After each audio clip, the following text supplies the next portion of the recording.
கவிதா தொகுப்பாளினி அவர்களே, பயங்கரமாக சொல்லி வச்சிட்டீங்க, நன்றி.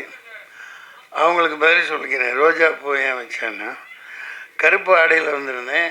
கருப்பு தான் இன்றைக்கி அடிக்குது எல்லாத்தையும். சரி, ஒரு இந்த கொத்தேனி எங்கே கை கிடைக்க போகுதோ, பாவம் தயாரிப்பாளர் ரொம்ப செலவழித்து கொண்டாந்தாரா, சரி ஒன்றை எடுத்துக்குவோம். சட்டை கிழிஞ்சிருக்கு, அதை மறைக்கிறதுக்காக குத்தி வச்சிட்டேன். பார்க்க அழகாக இருக்கா? நீங்கள் ஹீரோயினி இடுப்பை தான் பார்ப்பீங்க, எனக்கு தெரியும். ஏன்னா அங்கே தான் தகன்னு மின்னுது, கையிலையும் மின்னுது பாரு வளையல். நன்றி. யாவருக்கும் வணக்கம். மக்கள் தொடர்பாளர் சுரேஷ், சதீஷ், கவிதா தொகுப்பாளினி மற்றும் தேவராஜ் பத்திரிகையாளர், எல்லாருமே, அனைத்து தாளிகையாளர்கள், பார்வையாளர்கள், திரைப்பட சுவைஞர்கள், இந்த படத்தின் தயாரிப்பாளர் அமெரிக்காவிலிருந்து வந்து எடுத்திருக்காங்க இல்லையா, அமெரிக்காவில் வேலை குமார் அவர்கள், மற்றும் இயக்குனர் அறிவழகன், ஈரம் பட இயக்குனர் அறிவழகன். ஈரமெல்லாம் மிகப்பெரிய ஒரு பாதிப்பை, தாக்கத்தை தமிழ் திரைப்படத்தில் ஏற்படுத்திச்சு. அமைதியாக உட்கார்ந்துருக்காங்க. அவர்கிட்ட கௌதம் கோவிந்த் தானே, சரி, கௌதம் கணபதி. என்ன எனக்கு என்னமோ அந்த அம்னீஷியா மாதிரி நிறையா வந்துருச்சு, தெரிய மாட்டேங்குது. மற்றும் புதுமுக இசையமைப்பாளர் மனோஜ், ஆர்ட் டைரக்டர். நல்லா போட்டிருந்தீங்க, செட்டு மாதிரியே தெரில. அந்த துப்பாக்கியெல்லாம் ஒரிஜினல் மாதிரியே இருந்துச்சு. நான் ஷூட் பண்ணியிருந்தால் எதுவும் அவ்வளோதான், குண்டு பாஞ்சிருக்கும். அற்புதமாக பண்ணியிருந்தாங்க. இளம் கதாநாயகன் நல்லா அழகாக இருக்காங்க.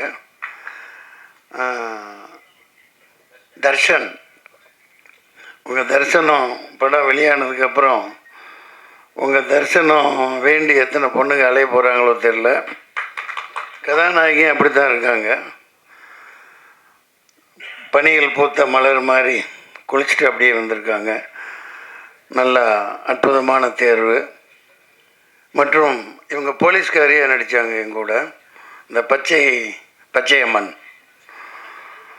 அவர்கள். அம்மா பேர் ரம்யா மேடம். ஐயா என்ன பண்ணீங்க? சிரிக்கக்கூடாது ஐயா, திடீர்னு கூப்பிட்றாங்க, என்ன தப்பாக எடுத்துக்கூடாது. அவங்கள பாராட்டணும், பேர் சொல்லாம விட்டால் தப்பாயிடும். இசையமைப்பாளர் நல்லா எங்கே இருக்கார். இந்த கருப்பு படத்துலேயும் ஒரு அபயங்கர்னு ஒரு பையன், சின்ன பையன் தான், இதே மாதிரி தான். இந்த மாதிரி புதியவர்களை ஊக்குவிக்கணும். அந்த வகையில் நான் குமார் அவர்களை ரொம்ப ரொம்ப பாராட்டுறேன். நீங்கள் வந்து எடுப்பீங்க, இன்னும் நிறைய எடுப்பீங்க. இந்த அப்பீட் பிக்சர்ஸ் அப்பீட்டாக அடிச்சு தள்ளிட்டு போயிட்டே இருக்கும். இன்னும் சண்டை காட்சி நிபுணர்கள்லாம் விட்டுட்டேன். ராம்போ ராஜ்குமார்கிட்ட ஒர்க் பண்ண அப்பா பேர் என்ன, பிரகாஷ், பயங்கரமாக அவர் கூட இருப்பார். அவரோட சன்னு, அவருடைய மகன் சண்டை காட்சியெல்லாம் பண்ணியிருக்காங்க. பார்க்க அவர் சண்டை காட்சி நிபுணர் மாதிரியே இல்லை, பெரிய ஒரு ஹாலிவுட் ப்ரொடியூசர் மாதிரி. ஒரு இவர் விஜய் மல்லையாவோட பார்ட்னர் மாதிரி பந்தாவாக இருக்காங்க. அந்த மாதிரி சொல்லிகிட்டே போகலாம். அற்புதமாக இருக்குது. மத்தியான வேலை, சாப்பாட்டு வேலை வேறு ஆகிடுச்சு. இந்த படத்துக்கு சரண்டர்னு பேர் வச்சுருக்காங்க. நான் அது உள்ள அறம் கூற்றாகும் அப்படின்னு ஒரு அற்புதமான அறத்தை தொகுப்பாளனி இளங்கோவடிகள் கூற்றிலிருந்து எடுத்து சொன்னாங்க. அது அற்புதமாக பேசுகிறாங்க, அதை பாராட்டணும் அவங்கள.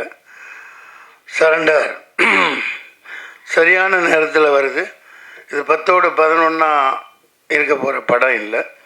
அதில் அந்த உத்வேகமும் அதில் ஆவேசமும் அந்த எடுப்புகள் அனைத்திலும் அவர் அறிவழகன் பேரை அவர் மாணாக்கர் கௌதம் கணபதி காப்பாற்றுவார்னு நினைக்கிறேன். நிச்சயமாக நல்லா இருக்கும். சரண்டர், சென்ட்ரலுக்கு ஸ்டேட் சரண்டர், ட்ரம்ப்கிட்ட மோடி சரண்டர், பொண்டாட்டிகிட்ட புருஷன் சரண்டர். எல்லாம் வரின்னு போட்டு அது என்னென்னமோ வரி கண்டுபிடிச்சி போடுறாங்கப்பா. இந்த நிர்மலா சீதாராமன் மேடம் எங்கே தான் கற்றுக்கிட்டு வந்தாங்களோ தெரில. சட்டியே இப்போ அவுத்து விட்ருவாங்க போல். எல்லாம் இருக்கிற எல்லாத்தையும் அந்த வரி இந்த வரி லொட்டு வரி லொஸ்கு வரி இன்கம் டேக்ஸ் கட்டுறோம், கமர்ஷியல் டேக்ஸ் கட்டுறோம், அப்புறம் என்ன ஜிஎஸ்டி, அப்புறம் ஸ்டேட்டு சென்ட்ரலு எல்லாம் ஒன்றுக்கு 4 முறையிலையும் வசூலை பண்ணி மக்கள்கிட்ட எல்லாத்தையும் அவுத்துட்டு விட்டுறதுனால மக்கள் எல்லாம் கவர்மெண்ட்டுக்கு சரண்டராக இருக்காங்க. அதனால் இந்த தேர்தலில் ஒரு மாற்றமும் புரட்சியும் வெடிக்கணும் இந்த படம். அதுக்கு ஒரு முத்தாய்ப்பாக அமையும்னு நினைக்கிறேன். இனிய மத்தியான வேலை உங்களை சந்தித்ததில் மகிழ்ச்சி. இதுவும் பிரியாணி போடுறீங்களா? சாப்பிட்டீங்களா? அதுக்குள்ள கேட்டேன். மத்தியான வேலையாச்சே முடிஞ்சு போனோன்னா சாப்பிட்ணுமே மக்கள், அதெல்லாம் போடுவாங்க. உங்களை சந்தித்ததில் மகிழ்ச்சி. இதில் நான் எனக்கு என்ன பிரச்சனைன்னா 2 நிமிஷம் எடுத்துக்கலாம். எனக்கு போவேன், என் மேனேஜர் சொல்லுவான் இங்கே ஷூட்டிங்க இந்த இது அவ்வளோதான். நான் யார் என்னென்ன பார்க்க மாட்டேன். அதனால தான் கொஞ்சம் அந்த அறிவலகனை பார்த்து எனக்கு அடையாளம் தெரியல சொல்கிறது இல்லையா. நான் பாட்டுக்கு நடிப்பாச்சே முடிச்சுட்டு நான் பாட்டுக்கு வண்டியில் உட்காந்து போயிட்டே இருப்பேன். அப்படி பழகிட்டோம் இவ்வளோ வரைக்கும்.